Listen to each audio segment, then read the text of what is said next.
Litigated తెలుసు వాళ్ళకి, land లిటిగేషన్లో ఉందని తెలుసు, లిటిగెంట్ ల్యాండ్ అని తెలుసు, హెచ్సియు ఆల్రెడీ క్లెయిమ్ చేస్తుందని తెలుసు. ఇన్ని తెలిసి కూడా కేవలం పైన అసలు ఒక్క ఐసిఐసిఐ ఎవడైతే 10,000 కోట్లు ఇచ్చాడు, have they comfort field inspection, అసలు భూమి ఉందా లేదా అని వచ్చారా? మీకు ఫ్లాట్ ఉంటే దాని మీద మీరు ₹1,00,00,000 అప్పడిగితే వచ్చి బ్యాంక్ వాడు చూసుకొని పోతాడా లేదా? అసలు ఐసిఐసిఐ బ్యాంక్ వాడు ఎవడన్నా వచ్చాడా ఈ భూమి మీదకి? ఈ భూమి కాడికి వచ్చిండా? ఈ భూమి నిజంగా టీజీఐఎస్సీదా కాదా అని చెక్ చేసిండా? ఏదీ జరగలేదు. కేవలం పేపర్లు, ఫోన్ కాళ్ళు, ఈమెయిల్లు, బ్రోకర్లు, కమిషన్లు, దందాలు, వాటి ఆధారంగా 10,000 కోట్లు ఇవాళ రాష్ట్ర ప్రభుత్వానికి ట్రాన్స్ఫర్ అయినాయి. ఈ 10,000 కోట్లు రేవంత్ రెడ్డి వాళ్ళ అబ్బనో కట్టడు, అల్టిమేట్గా ప్రభుత్వం కట్టాలి, ప్రజల పైసలు మళ్ళీ రేపు కట్టాల్సింది. రేపు వచ్చే ప్రభుత్వం మళ్ళీ మాదే, అవసరమైతే మరి మేము కూడా దీన్ని చూడాలి ఏం చేయాలో. అల్టిమేట్గా నేను అనేది ఏమంటే, ఈ అక్రమ లావాదేవీకి సంబంధించిన ఈ రుణం ఏదైతే వాళ్ళు ఉన్నారో బాండ్స్ రూపంలో తీసుకున్నారో, ఇది ప్రభుత్వం చేసిన అతిపెద్ద నేరం. 2 ప్రైవేట్ సంస్థలు కుమ్మక్కై సేకరించిన చేసిన ఆర్థిక దోపిడీ ఇది. దీని మీద ఒకవేళ కేంద్ర ప్రభుత్వం కనుక స్పందించకపోతే నేను నిర్దిష్టమైన ఆధారాలతో సహా, డేట్లతో సహా ఈ లెటర్ రాస్తున్నా. ఊరికినే ఏదో ఆషామాషిగా ఒక పేజ్ రాయడం లేదు, పూర్తి వివరాలతో రాస్తాను. ఇప్పుడు నేను మీకు చెప్పినవి వాటికి పూర్తి స్థాయి బ్యాకింగ్తో సహా, డాక్యుమెంట్స్తో సహా రాస్తున్నా. ఒక అడవి నమ్మడమే నేరం అంటే, బ్యాంకులను మోసగించడం ఇంకో నేరం అంటే, కాని భూమిని తమది కాని భూమిని అమ్మడం ఇంకో నేరం అంటే, ప్రజల డబ్బును కూడా దోచుకున్నారు. ఇప్పుడు ఈ వచ్చిన 10,000 కోట్లు ఏం చెప్పారు? దీని ద్వారా పేపర్లో లీకులు ఇచ్చినారు, వాళ్ళ పేపర్లలో రాయించినారు, మొత్తం రైతు బంధుకు పెడతాం. పాపని అదన్నా చేసిండ్రా? ఈరోజు వరకు 5,000 కోట్లు కూడా దాటలేదు రైతు బంధు, అది కూడా చేయలేదు. మిగతా 5,000 కోట్లు ఎక్కడ పోయినాయి? మళ్ళీ మంత్రివర్గంలో ఉండే కాంట్రాక్టర్లు, వాళ్ళ అనుయాయులు, వాళ్ళ కమిషన్లు, మళ్ళా డబ్బులు దండుకోవడం, కమిషన్లు దొబ్బడం తప్ప చేసింది ఏమీ లేదు. This is such a big fraud. If this is not dealt with seriously right away, this has the ability to destroy a bank called ICICI and its credibility forever. దీని ఇన్వెస్టిగేషన్ చేయకపోతే RBI కనుక ఖచ్చితంగా ICICI bank credibility ఇప్పటికే ఒకసారి దెబ్బతింది, మళ్ళీ ఒకసారి దెబ్బతింటుంది. నేను ఇంకొక మాట కూడా చెప్తా ఉన్నా. నిజంగానే మాట్లాడితే తెల్లారలేస్తే బీజేపీ నాయకులు మాట్లాడుతూ ఉంటారు, ఏదో బీఆర్ఎస్, కాంగ్రెస్ వీళ్ళంతా ఒకటే అని ఒకటి మాట్లాడతాడు. నేను బీజేపీ నాయకత్వాన్ని అడుగుతున్నా, నేను అనుకుంటా ఉన్న ప్రధానమంత్రి గారికి లేదా ఫైనాన్స్ మినిస్టర్కి తెలియకుండానే జరిగిందని నేను అంటా ఉన్నా. I would like to give them the benefit of doubt. వాళ్ళకి తెలియకుండానే ఈ కింది లెవెల్లో బీజేపీ ఎంపీలుగా ఉన్న వాళ్ళు కొంతమంది చేసిన వ్యవహారం, వాళ్ళు బ్యాంకులను మేనేజ్ చేసినారని నేను అనుకుంటా ఉన్నా. ఒకవేళ నిజంగానే బీజేపీ సిన్సియర్గా ఉంటే, కేంద్ర ప్రభుత్వానికి చిత్తశుద్ధి ఉంటే, ఈ విషయంలో నేను స్పష్టంగా డిమాండ్ చేస్తూ ఉన్నా, వెంటనే ఇన్వెస్టిగేషన్కి ఆదేశించండి. ఒకవేళ సిబిఐ కాకపోతే సివిసి లేదా SEBI can start an investigation, ED can start an investigation because money is involved, and even SFIO serious fraud investigation office can initiate enquiry. ఇందులో ప్రతి ఆధారం ఇప్పుడు నేను చెప్పింది మీకు దొరుకుతుంది. ఇందులో ఏం కూడా పబ్లిక్ డొమైన్లో ఆల్రెడీ ఉంది. It's a matter of stitching it up. ఖచ్చితంగా ముఖ్యమంత్రి గారు, ఆయన ప్రభుత్వం తీసుకొచ్చిన ఒత్తిడి, అదేవిధంగా ఈ వ్యవహారంలో బ్యాంకు పాత్ర, how did the broker violate all these procedural issues, ఇవన్నీ వయలేట్ చేస్తూ కనీసం ఆ భూమిలో కాలు పెట్టకుండా 10,000 కోట్లు ఇవ్వడం అంటే, ఒక సామాన్యుడికైతేనేమో ఈ దేశంలో శల్య పరీక్షలాగా 100 పరీక్షలు ఉంటాయి ₹1 లోన్ ఇవ్వాలంటే. కానీ 10,000 కోట్ల లోన్ ఇచ్చేటప్పుడు ఆ భూమి నీదా కాదా చూసుకోకుండా లోన్ ఇచ్చారంటే ఇంతకు మించిన ఫ్రాడ్ ఏదైనా ఉంటుందా? అందుకే we demand and will not leave it at this. నేను ఖచ్చితంగా చెప్తున్నాను, ఈ వ్యవహారాన్ని ఇక్కడితో వదిలిపెట్టం. ఎందుకంటే రేవంత్ రెడ్డి గారు తెర తీసింది ఈ 400 కోట్లకే కాదు. మన అసెంబ్లీలో మా సభ్యులు అడిగినారు ప్రశ్న, ఇంకా ఏమేమి భూములు అమ్ముతారని.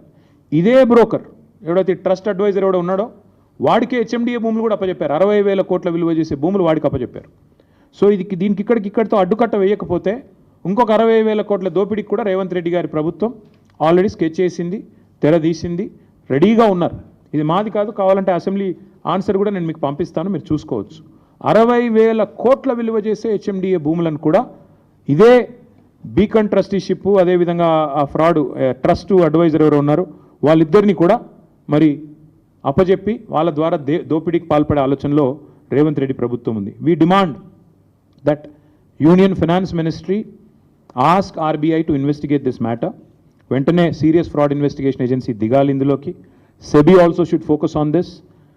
100% ఈ beacon trusteeship and trust investment అనే సంస్థలని వెంటనే నిషేధం విధించాలి. Till further enquiry we demand that all financial transactions of these two agencies and these two institutions be suspended with immediate effect because they have committed a massive fraud.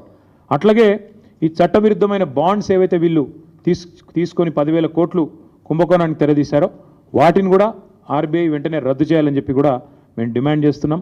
తప్పకుండా ఒకవేళ కేంద్ర ప్రభుత్వం స్పందించకపోతే మేమేమనుకోవాల్సి వస్తుందంటే ముమ్మాటికి ఇద్దరు కుమ్మక్కై చేస్తున్నారు అనుకోవాల్సి వస్తుంది.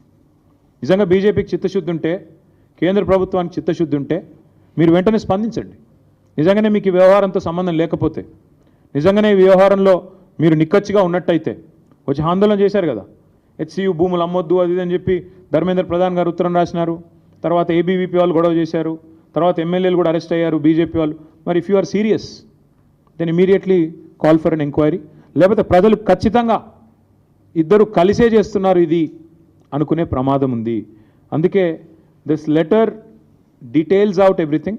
నేను బీజేపీ ఎంపీ గారు అంటున్నాను, పేరు చెప్పట్లేదని మీ వాళ్ళు కొంతమంది క్వశ్చన్ మార్క్ ఫేస్ పెట్టున్నారు. వారికి నేను చెప్పేది ఏమంటే, ఆ ఎంపీ గారికి రేవంత్ రెడ్డి గారు కొన్ని లాభాలు చేయబోతున్నారు. చేసిన తర్వాత క్విడ్ ప్రోకో ఏంటిని నేను ఎస్టాబ్లిష్ చేస్తూ మీ ముందుకు వస్తాను. So till such time we're demanding and if government does not respond I'm going to a court. ఖచ్చితంగా కోర్టుకి పోతాము. మేము స్వయంగా అవసరమైతే పోయి ఫైనాన్స్ మినిస్టర్ని, ప్రైమ్ మినిస్టర్ని కూడా అవసరమైతే కలిసి రాజ్యసభలో కూడా ఈ అంశం లేవనెత్తి, లోక్సభలో కూడా లేవనెత్తి, తప్పకుండా లోక్సభలో కూడా మా ఫ్రెండ్లీ పార్టీస్ ద్వారా లేవనెత్తి తప్పకుండా ఈ అంశం ప్రభుత్వ దృష్టికి, ప్రజల దృష్టికి తీసుకుపోయే బాధ్యత మాది. ఏమంటారు? ఒక నిమిషం. Apex committee had come to determine whether or not, apex కమిటీకి మేము డీటెయిల్డ్గా నేను హరీష్ రావు గారి నేతృత్వంలో, సబితా గారి నేతృత్వంలో, ఆర్ఎస్ ప్రవీణ్ కుమార్ గారు, ఇంకా ఇతర పెద్దలందరూ, శ్రవణ్ గారు అందరూ పోయి చాలా వివరంగా చాలాసేపు చాలా విషయాలు చెప్పారు. అందులో ఎట్లా ప్రభుత్వం ఎందుకంటే నేను వచ్చిన apex committee chairman is an IFS officer, forest service officer. వారు వచ్చింది ఎన్వైర్న్మెంట్ యాంగిల్లో. అందుకే నేను అక్కడ ఫైనాన్షియల్ ఫ్రాడ్ గురించి వారికి చెప్పలేదు. వారు వచ్చింది కేవలం సుప్రీంకోర్టు గ్రీన్ బెంచ్ చేసిన కమిటీ, అది ఎంపవర్డ్ కమిటీ. అందుకే వారికి నిన్న చెప్పింది ఏంటంటే, అక్కడ జరిగిన పర్యావరణ హననం, ఎట్లా జింకలు చంపేశారు, ఎట్లా 100 ఎకరాలు దొంగదారిన తమది కాని భూమిలో చొరబడి దొంగల్లాగా ప్రభుత్వం చేసింది, ఇదంతా కూడా చెప్పాము. చాలా detailed note. In fact it was appreciated. This morning I got a message from a lawyer, senior lawyer, saying అద్భుతంగా ఒక లాయర్ రాసినారు మీ రిప్రజెంటేషన్ కూడా అని. So that's how competent representation it was to the committee. అది నిన్న చేశాము. ఈరోజు నేను బయట పెడుతుంది ఆర్బీఐ కానీ ఇంకో సీరియస్ ఫ్రాడ్ ఇన్వెస్టిగేషన్ ఏజెన్సీ కానీ వాళ్ళు వెంటనే ఇన్వాల్వ్ అయ్యే విధంగా పూర్తి డీటెయిల్స్తో ఈ లెటర్ నేను వారికి పంపుతాను.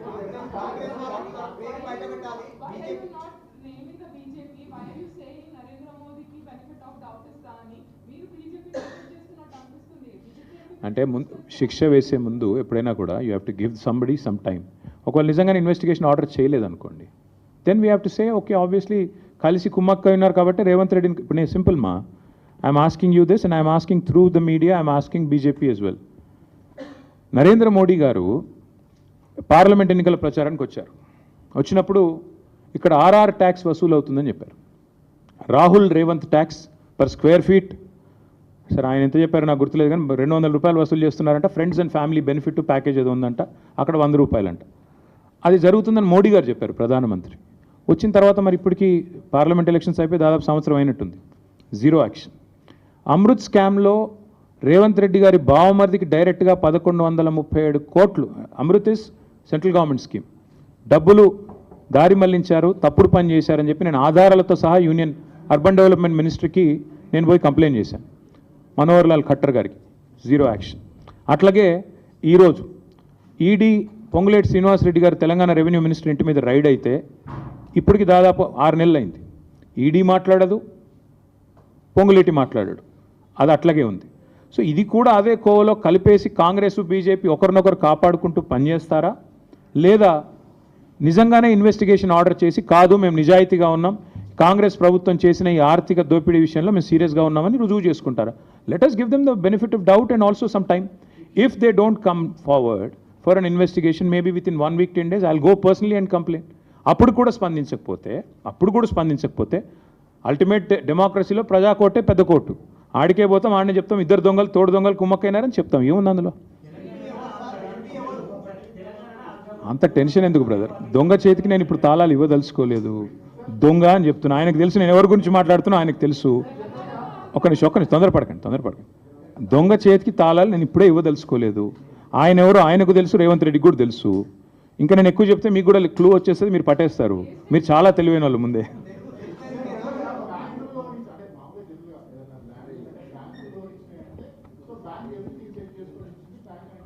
అదే రమణ, ఈ దేశం ఎట్లుందంటే, రమణ గారు ఒక్క నిమిషం, ఈ దేశం ఎట్లుందంటే రమణ ఒక్క నిమిషం రమణ ఒకవేళ లోన్ అడిగితేనేమో 100 డాక్యుమెంట్లు చెక్ చేస్తారు. అదే ఒక పెద్దవాడు, ఆర్థిక సంపన్నుడు లేదా బాగా కనెక్టెడ్ ఉన్నవాడు అడిగితేనో నిమిషాల మీద నీకు అసలు ల్యాండ్ ఉందా లేదా కూడా చూడకుండా ఇస్తారు. ఇవాళ జరిగింది ఇక్కడ అదే. That is exactly my point. ఎందుకంటే ఐసిఐసిఐ లాంటి బ్యాంకు ఒక అతిపెద్ద బ్యాంకు, ఇండియాలో ప్రైవేట్ బ్యాంక్స్లో ఒక అతిపెద్ద బ్యాంకు. అలాంటి బ్యాంకు 400 ఎకరాలు నీకు ఇస్తున్నాను అంటే అసలు ఓనర్షిప్ అసెటైన్ చేసుకోకుండా, ఫీల్డ్లో అసలు నీకు ఉందా లేదా నీ చేతుల్లో భూమి అని చెప్పుకోకుండా వచ్చి ఇచ్చేస్తారా 10,000 కోట్లు? ఎందుకు జరిగింది ఇది? మధ్యలో ఉండే బ్రోకర్కి ఇచ్చిన 170 కోట్ల లంచం, రేవంత్ రెడ్డి ఆ బీజేపీ ఎంపీ కలిపి ఆడిన నాటకం, పైనుండే కొంతమంది అధికారుల సహకారంతో ఆర్బీఐతో ఉండే ఒక అంతర్గతమైన దాంతో చేశారు ఇదంతా. అందుకే నేను అంటున్నా సీరియస్ ఫ్రాడ్ అని ఎందుకంటున్నా, ఎస్ఎఫ్ఐఓ ఇన్వాల్వ్ కావాలని ఎందుకంటున్నా. 10,000 కోట్ల ధనం ఇవాళ ఐసిఐసిఐ ఇవ్వడము తప్పు, అది కూడా నాది కాని భూమిని నేను తనఖా పెట్టడమే తప్పు కదా. కాబట్టే ఇవాళ we're asking for an enquiry. చేస్తారా లేదా సస్తారా వాళ్ళ ఇష్టం. అది I think that is something we have to wait and see. Diwakar గారు